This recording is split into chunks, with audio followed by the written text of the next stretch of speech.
आप सभी का हमारे YouTube चैनल अंतरिक्ष एस्ट्रोलॉजी में हार्दिक स्वागत है। आज हम बात करेंगे पंच महापुरुष योग के अंदर मालवीय योग के बारे में। वैदिक ज्योतिष के अंतर्गत मूल जन्म कुंडली हो या गोचर कुंडली, उसके अंदर पंच महापुरुष योग का बहुत बड़ा महत्व होता है। इन पांच महापुरुष योग का निर्माण कैसे होता है? जब कोई ग्रह यानी कि ग्रहों के अंदर हम बात करें, जैसे कि बुध हो या मंगल हो या बृहस्पति हो, शुक्र हो या शनि हो, जब ये जो ग्रह हैं अपने केंद्र में यानी कि जन्म कुंडली के केंद्र भाव में अपने अपनी राशि में मजबूत स्थिति में बैठे हो तो पंच महापुरुष योग बनता है। और ये पंच महापुरुष योग कौन कौन से हैं? भद्र योग, हंस योग, मालवीय योग, रोचक योग और शश योग। लेकिन आज हम चर्चा करेंगे यहाँ पर सिर्फ मालवीय योग की।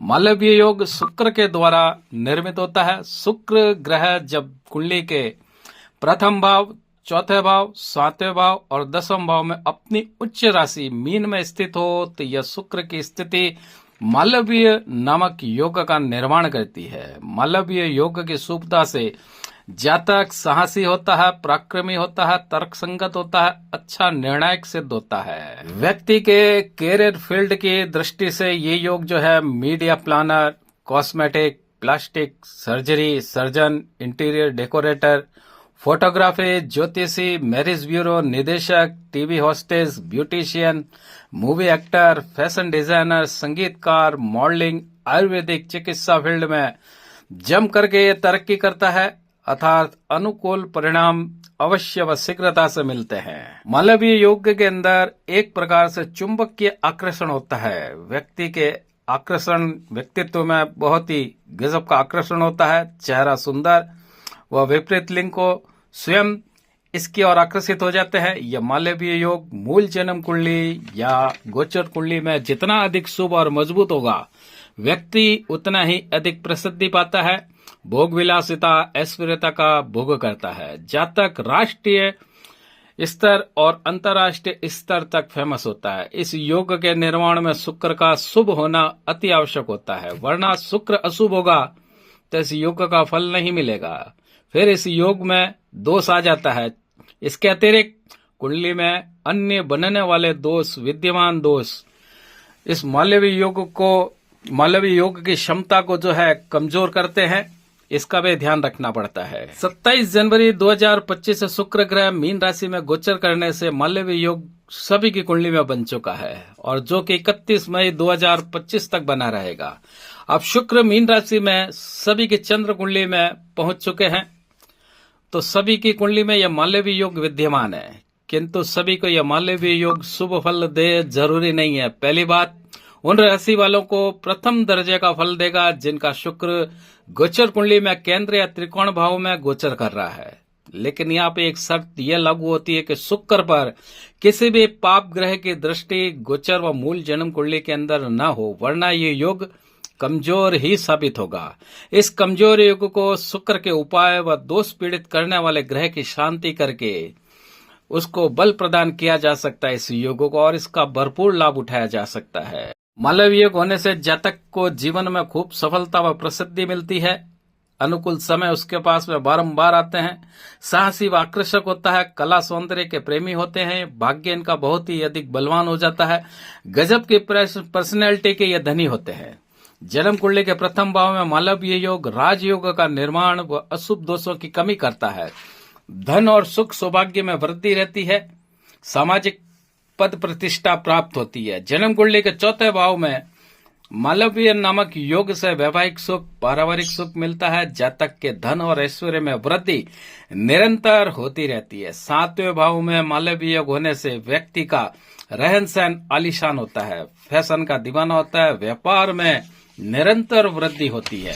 कुंडली के 10वें भाव में जब मालवीय योग होता है तो व्यक्ति का जो बिजनेस है वो कई प्रकार से चलता है। अनेक उसको धन कमाने के मौके मिलते हैं। हर फील्ड में इसकी अच्छी कमाई होती है। मिट्टी को हाथ लगा दे तो सोना हो जाती है। एक बार पुनः समझ लें कि शुक्र यदि जन्म कुंडली में उच्च राशि का है, पहले चौथे सातवें भाव में है और किसी भी भाव में हो तो ये शानदार फल देगा। यानी कि 1, 4, 7, 10 में से किसी भी भाव के अंदर हो। इसके अलावा वृषभ तुला राशि में भी शुक्र इन भावों में हो तो ये दूसरे दर्जे का योग माना गया है। इसके अतिरिक्त अन्य किसी भी शुभ भाव में हो तो ये योग सामान्य स्तर का माना गया है, लेकिन इसके फल मिलने की गारंटी होगी शुक्र पर किसी भी पापी ग्रह की दृष्टि ना हो, शुक्र अस्त ना हो, शुक्र वक्रीय ना हो, शुक्र जो है 5 से 25 डिग्री के भीतर ही हो। इसके अतिरिक्त 6, 8, 12 भाव के स्वामी से पीड़ित ना हो, फिर चाहे वो गुरु जैसा ग्रह क्यों ना हो। साथ ही नवमांश कुंडली में भी शुक्र की स्थिति बेहतर होनी चाहिए।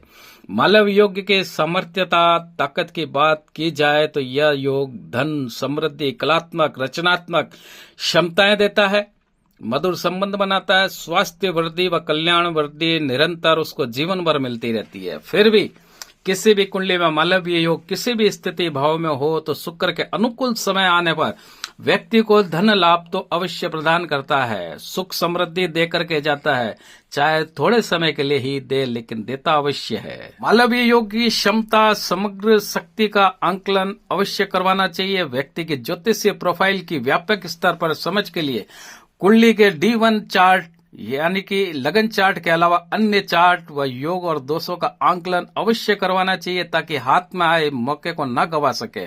वरना कई बार ऐसा होता है कि समय को ठीक समय पर व्यक्ति अनुकूल कर नहीं पाता। अर्थात जब दांत थे तो बादाम नहीं थी खाने को, और जब बादाम मिली तो दांत नहीं खाने को। आप समझदार हैं, मेरा इशारा बखूबी समझ गए होंगे। अब आपको मैं कुछ घरेलू उपाय देता हूं। यदि आपकी जन्म कुंडली या गोचर कुंडली में मालवीय योग बन चुका है तो आप सुबह नहाने के पानी में इलायची का पाउडर, कच्चा दूध और गोमूत्र डाल करके स्नान करें। नियमित रूप से ब्रांडेड परफ्यूम या इत्र का प्रयोग करें। कुंडली में प्रबल मार्केस ग्रह की विधिवत नियमित पूजा करें। मंत्र जप अवश्य करें। मालवीय योग वाले अधिकतर पूजा पाठ और मंत्र जप अवश्य करते हैं। इसके अलावा गंदे वस्त्र ना पहने, अपने आप को सज संवर के रखने की पूरी कोशिश करें।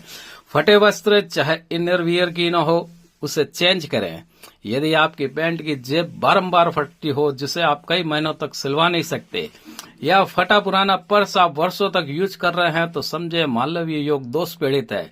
यह होता है तिजोरी में छेद होना। मित्रों, हमेशा की तरह अंत में पुनः निवेदन करना चाहूंगा कि यदि आपने हमारे चैनल को सब्सक्राइब नहीं किया है तो प्लीज हमारे चैनल को सब्सक्राइब करें, इस वीडियो को लाइक करें और बेल बटन को अवश्य दबावें।